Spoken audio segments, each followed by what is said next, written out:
Marcus felt cold metal against his wrists before he even realized what was happening. The handcuffs clicked shut with a sound that seemed to echo through the empty warehouse. "Wait, what's going on?" he asked, turning to face the two men in dark uniforms. Their faces were hidden behind tactical masks, but he could see their eyes, cold, professional, emotionless. They said nothing. Marcus tried again. "Look, if this is about the files I found, I can explain. I was just doing my job as a security analyst. I wasn't supposed to see those documents, but..." The taller guard grabbed his arm and started walking him toward the exit. Still no words, the shorter one followed behind, his hand resting on what looked like a weapon. "You have to tell me what I'm being charged with," Marcus said, his voice getting louder. "This is America. I have rights."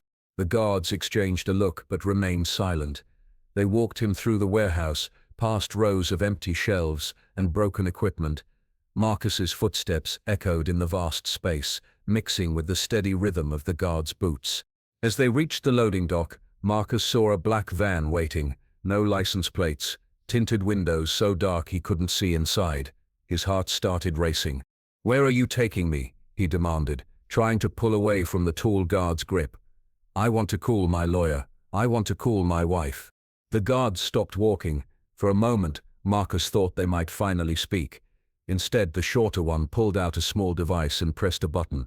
Marcus heard a brief static sound, like a radio transmission, but no voices. They resumed walking toward the van. Marcus's mind raced as he tried to understand what was happening.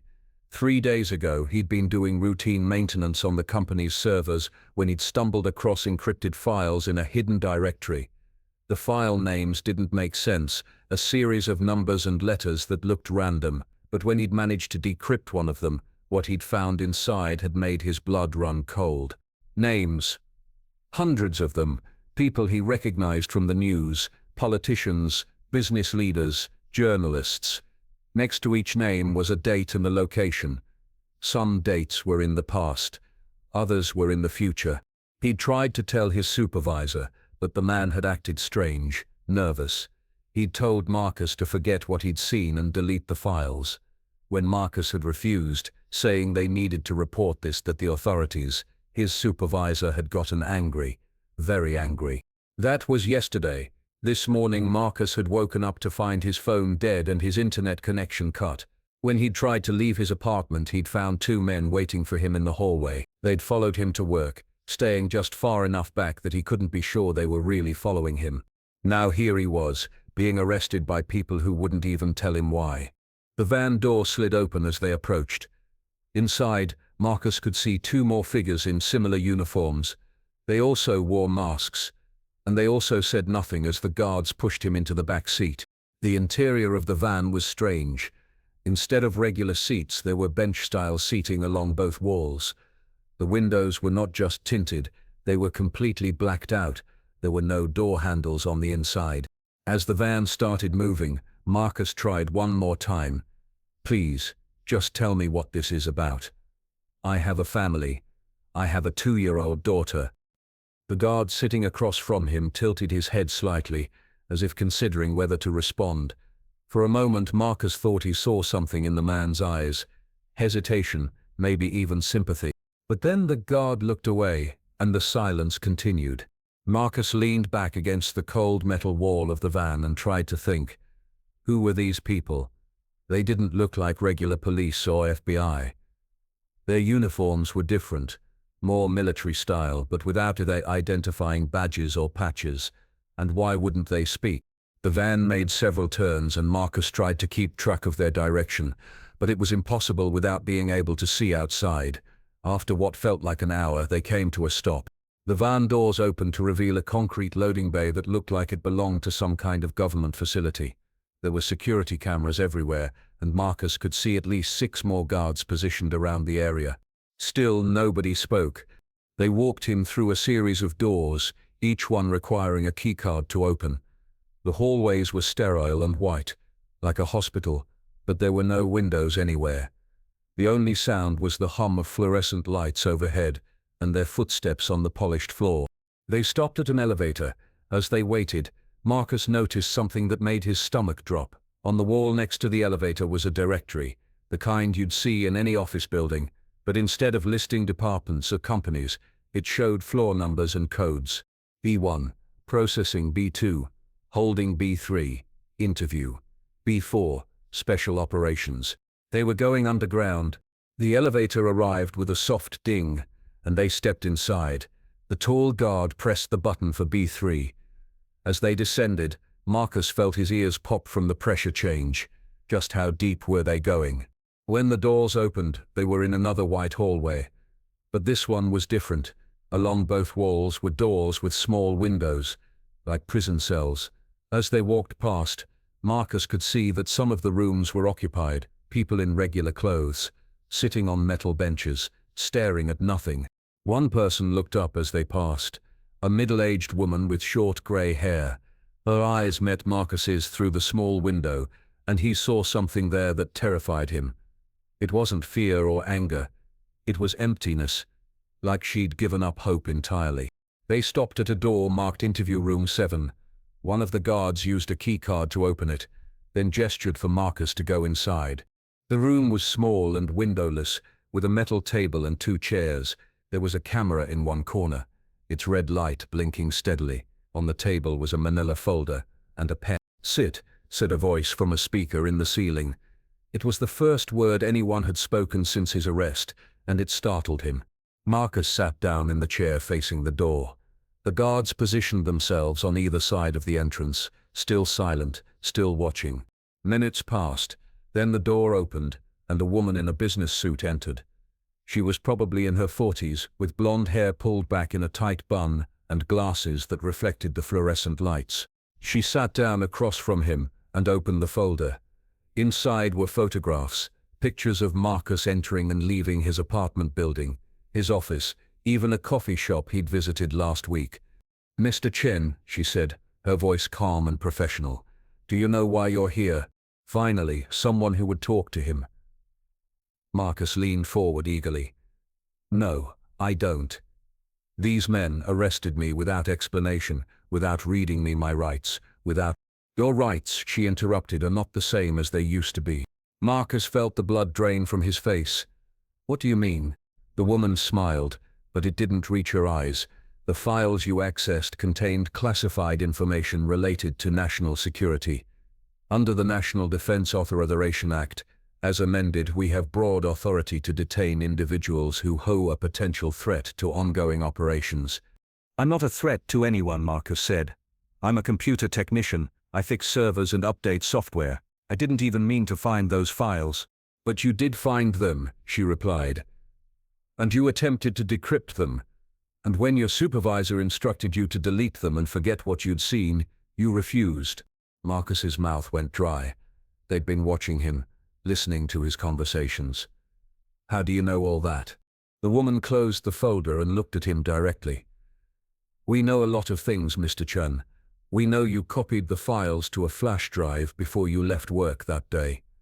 We know you've been researching the names you found. We know you were planning to contact a journalist." It was true. After his supervisor had refused to help, Marcus had started looking up the names in the files online. He'd found news articles about some of them, politicians who'd died in car accidents, business leaders who'd had heart attacks, journalists who'd committed suicide. The dates in the files matched the dates of their deaths. And yes, he'd been thinking about calling someone at the newspaper, but he hadn't done it yet. "I want a lawyer," he said. The woman laughed, a sound that made his skin crawl. "Mr. Chen, you're not under arrest in the traditional sense. You're being held as a potential national security threat. The rules are different for people like you. People like me? What does that mean?" She stood up and walked to the door, then turned back to face him. "People who see things they shouldn't see. People who ask too many questions. People who don't understand that sometimes ignorance is not just bliss, it's survival." The door closed behind her with a heavy click, leaving Marcus alone with the 2 silent guards. Hours passed, or maybe it was days.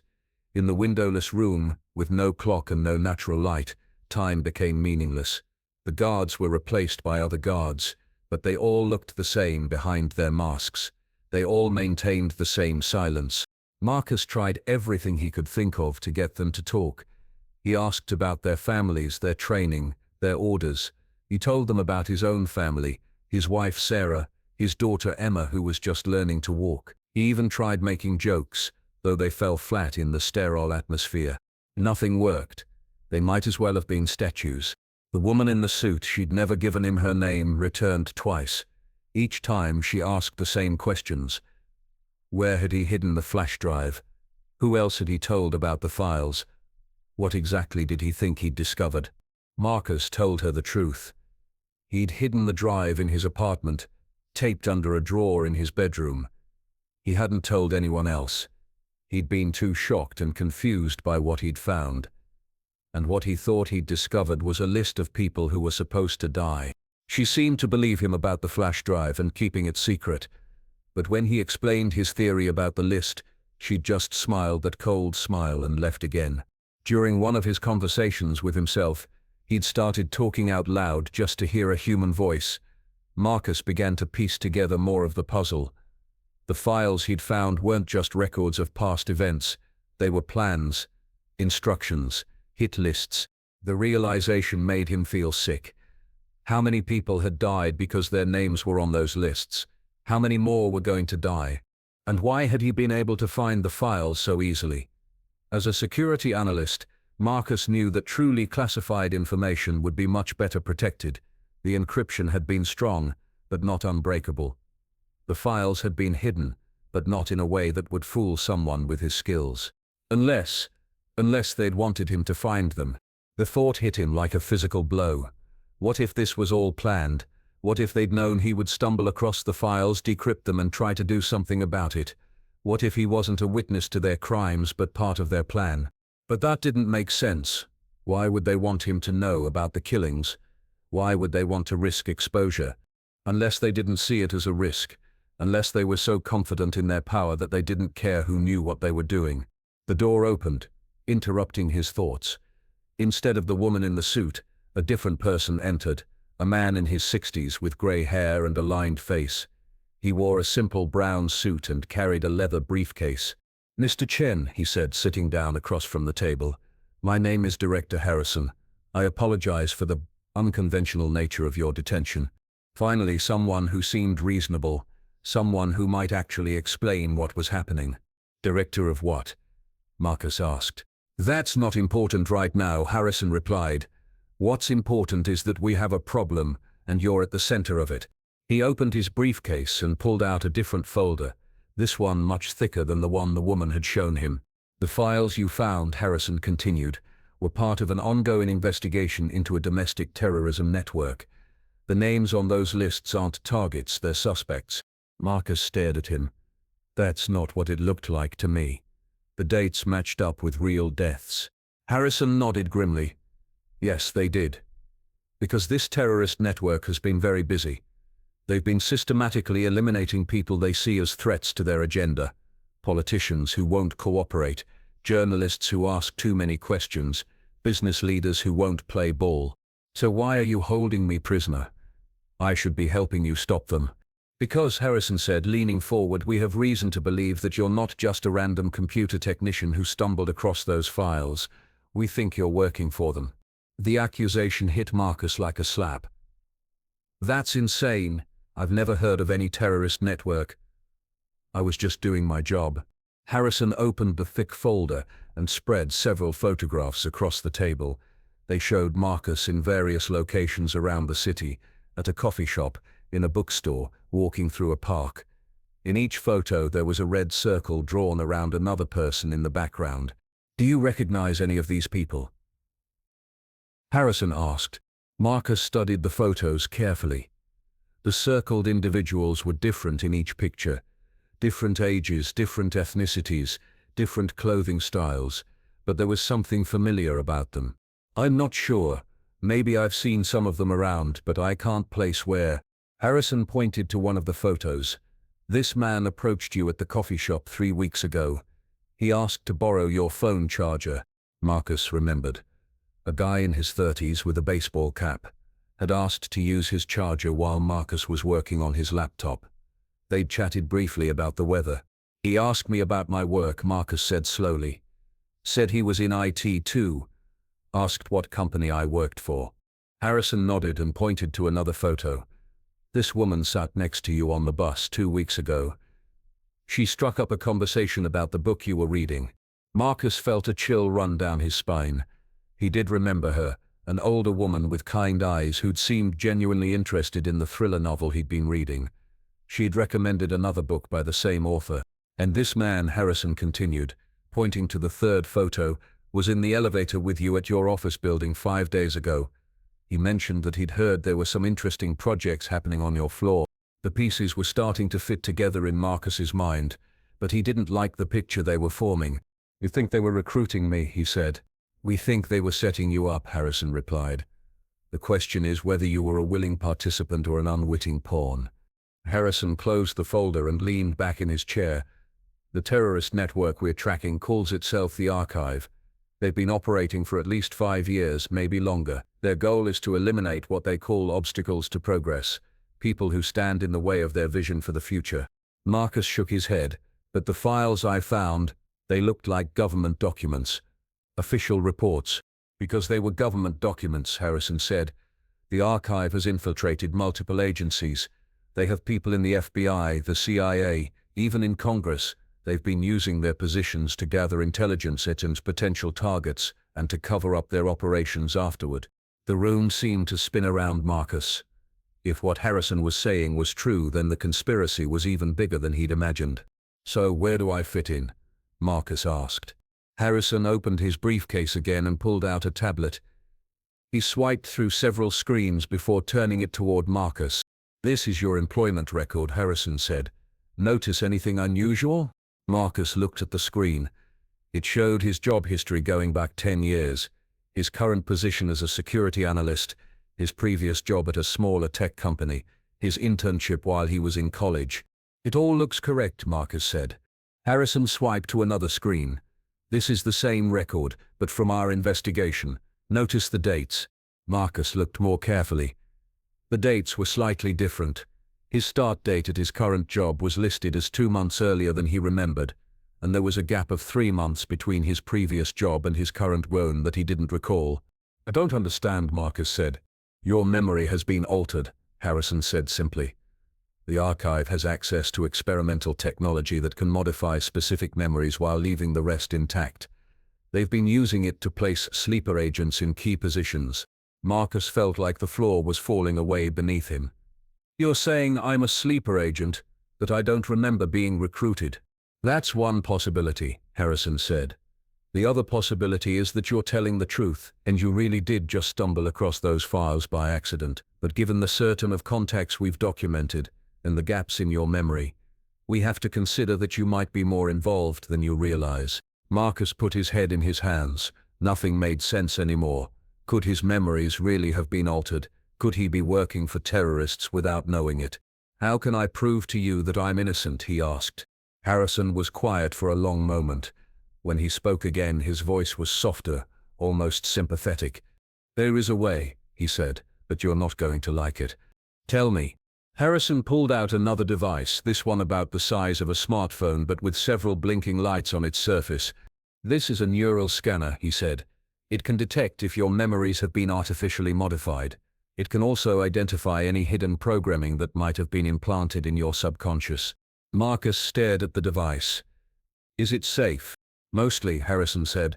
There's a small risk of temporary disorientation, and in rare cases some short-term memory loss. But it's the only way to know for sure whether you are a victim or a perpetrator. Marcus thought about his wife and daughter waiting for him at home. They probably thought he was working late or had been called away on an emergency. They had no idea he was sitting in an underground facility, accused of being a terrorist. What happens if the scan shows I'm innocent? He asked. Then we release you with our apologies and a generous compensation package for your trouble. We also provide protection for you and your family, in case the Archive decides to eliminate you as a potential threat. And if it shows I'm guilty? Harrison's expression hardened. Then we use the information to track down the rest of your network. It wasn't really a choice. If he refused the scan, they'd assume he was guilty anyway. If he agreed and it showed he was innocent, he'd be free. And if it showed he was guilty, well, at least he'd know the truth about himself. Do it, Marcus said. Harrison picked up the neural scanner and activated it. The lights blinked faster, and Marcus could hear a soft humming sound. Place your hand on the sensor, Harrison instructed. Marcus reached out and put his palm on the smooth surface of the device. Immediately he felt a strange tingling sensation that spread up his arm and into his head. The tingling became stronger, and then everything went white. Marcus woke up on a different table in a different room. This one looked more like a medical facility, with bright lights and monitoring equipment. A woman in scrubs was checking his pulse. "How do you feel?" she asked. Marcus tried to sit up, but his head was pounding, like I got hit by a truck. What happened? Harrison appeared beside the medical table. His expression was grim. "The scan found something," he said, "but not what we expected." Marcus's heart sank. "I'm a sleeper agent." "No," Harrison said. "You're not working for the archive, but someone has definitely been messing with your memories." The doctor handed Marcus a glass of water. As he drank it, Harrison continued. "The scan detected multiple memory modifications over the past 6 months. Someone has been systematically altering your recollections of specific events and conversations. They haven't implanted false memories, but they've made you forget things that actually happened."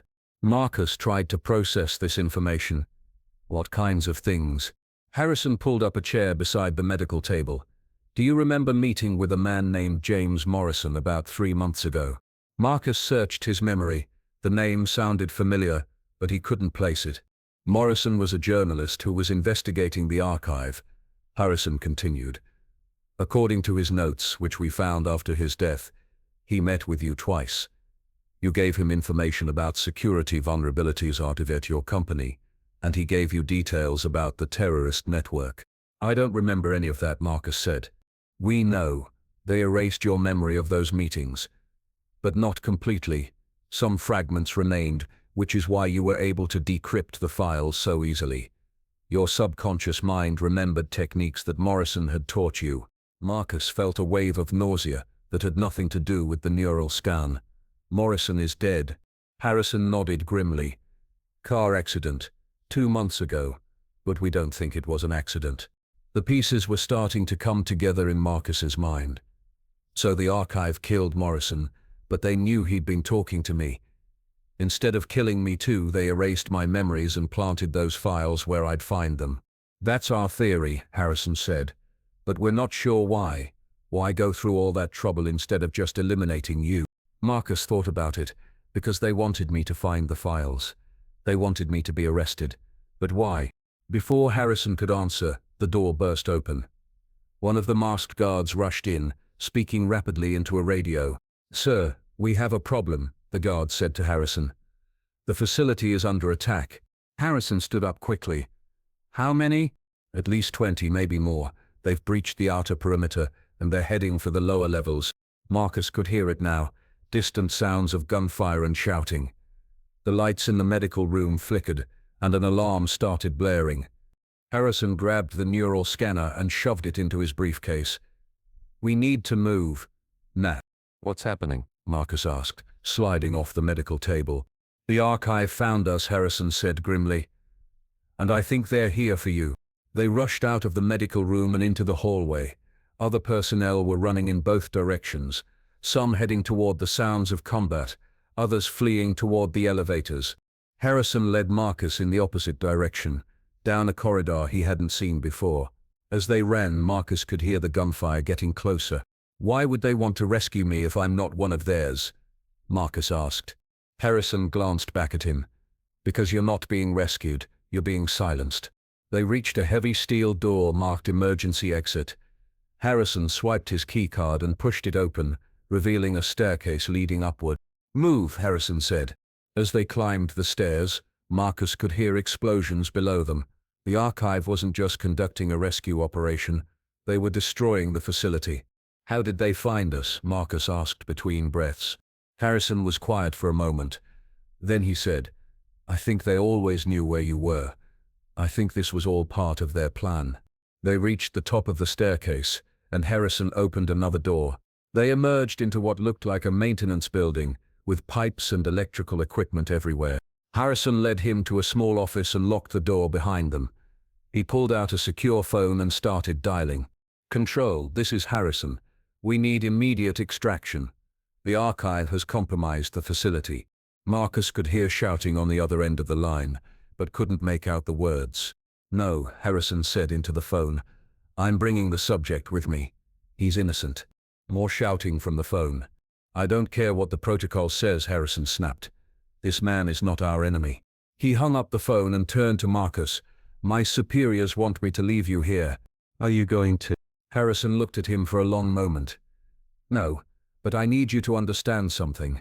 Once we leave this building, you'll never be safe again. The archive will never stop hunting you, because you represent something they can't control, a witness who remembers the truth. Marcus thought about his wife and daughter. Will they go after my family? Probably. But we can protect them if you're willing to work with us. The door to the office exploded inward, and 3 figures in tactical gear burst in. They weren't wearing the same uniforms as the guards Marcus had seen before. These were different, all black, with no identifying marks. Harrison drew his gun, but he was too slow. The first attacker shot him in the shoulder, spinning him around and sending him crashing into the desk. Marcus started to run toward Harrison, but the second attacker grabbed him. Hello, Marcus, said a familiar voice from behind the third attacker's mask. We've been looking for you. The familiar voice belonged to his supervisor, David Kellerman. Marcus stared in shock as David removed his tactical mask, revealing the same face that had sat across from Marcus in countless meetings, the same man who had told him to delete the files and forget what he'd seen. David? What are you doing here? David smiled, but it was nothing like the friendly expression Marcus remembered from their work conversations. His smile was cold and calculating. I'm cleaning up a mess, David said, a mess that you created when you refused to follow simple instructions. Harrison was still conscious, clutching his wounded shoulder. Marcus, he said weakly, don't trust anything he says. David kicked Harrison in the ribs, and the older man curled up in pain. Director Harrison here has been filling your head with stories about terrorist networks and memory modification, but the truth is much simpler. One of the other attackers was setting up some kind of electronic equipment near the door, probably a signal jammer to prevent anyone from calling for help. What truth?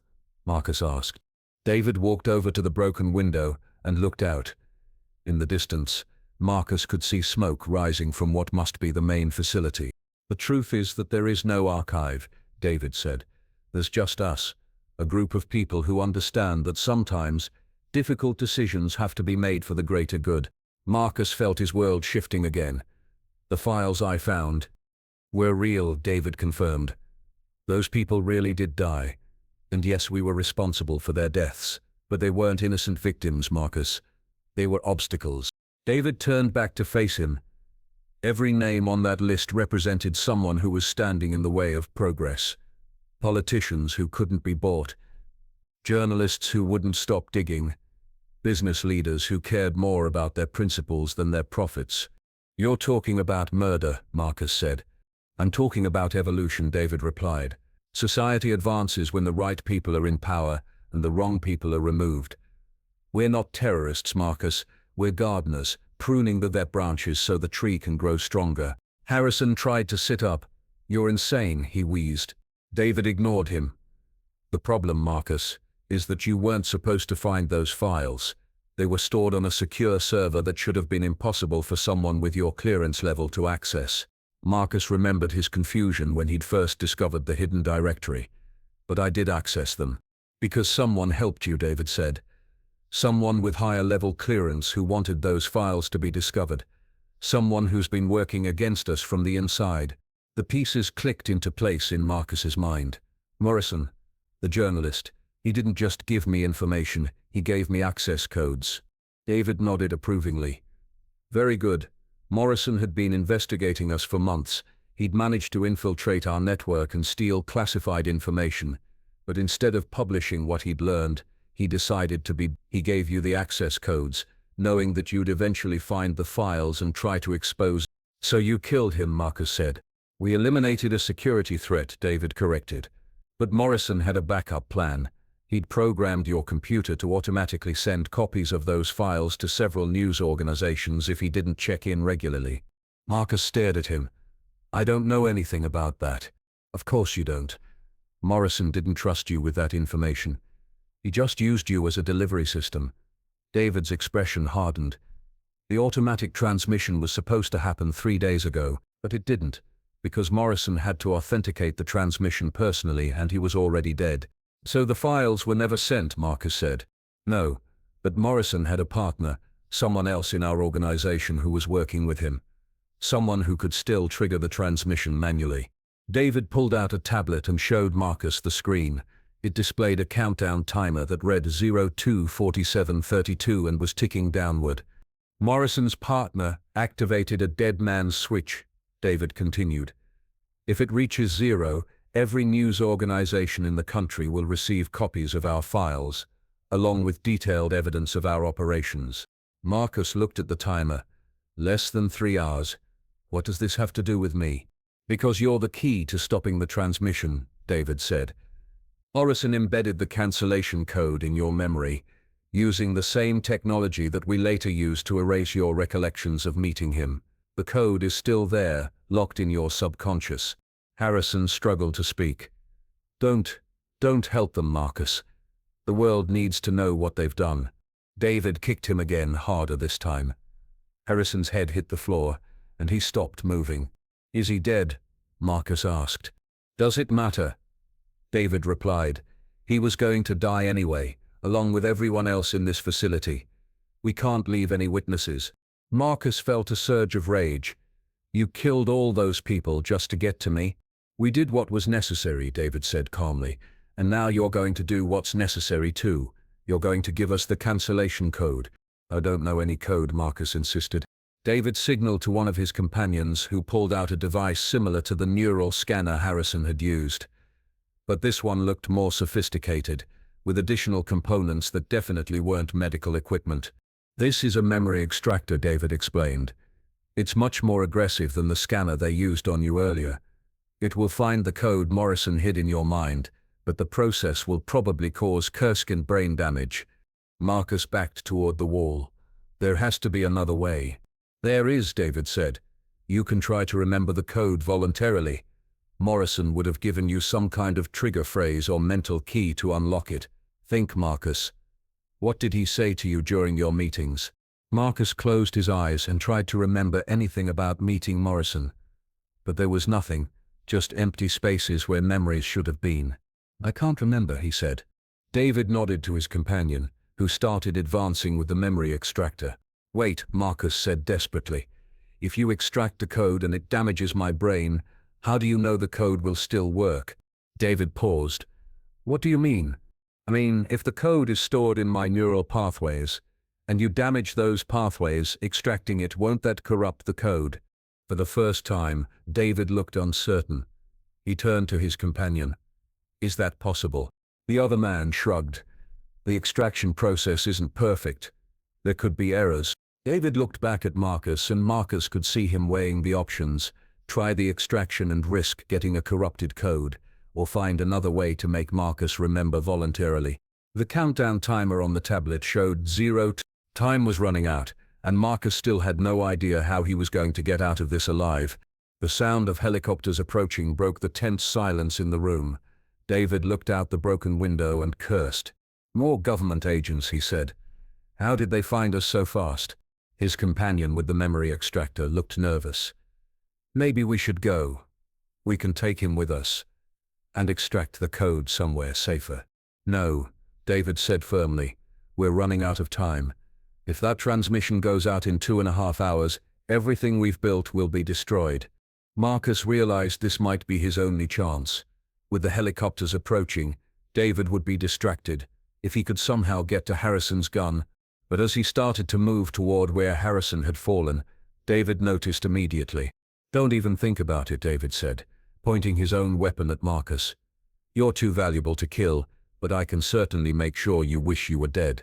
The helicopters were getting closer, and Marcus could hear them landing somewhere nearby. David's other companion was monitoring radio frequencies on a handheld device. Multiple agencies, he reported. FBI, ETF, and something called Task Force 7. They're surrounding the building. David's expression grew darker. Task Force 7. Harrison called in the big guns. Who are they? Marcus asked. Counter-terrorism specialists, David replied. The kind of people who shoot first and ask questions later. A voice boomed through a megaphone from outside. This is Agent Sarah Mitchell, FBI. The building is surrounded. Come out with your hands visible and no one will be harmed. David laughed bitterly. Agent Mitchell. I should have known Harrison would call his old partner. Marcus felt a spark of hope. If there were federal agents outside, maybe he had a chance of surviving this after all. But David seemed to have other plans. He pulled out a small remote control with a single red button. What's that? Marcus asked, though he was afraid he already knew. Insurance, David said. There are explosive charges throughout this building. If I can't get the cancellation code from you, then at least I can make sure the government doesn't get their hands on you either. The radio crackled and a different voice came through. David, this is Control. What's your status? David keyed the radio. We have the subject, but we're surrounded. I may need to activate the final protocol. Negative, came the reply.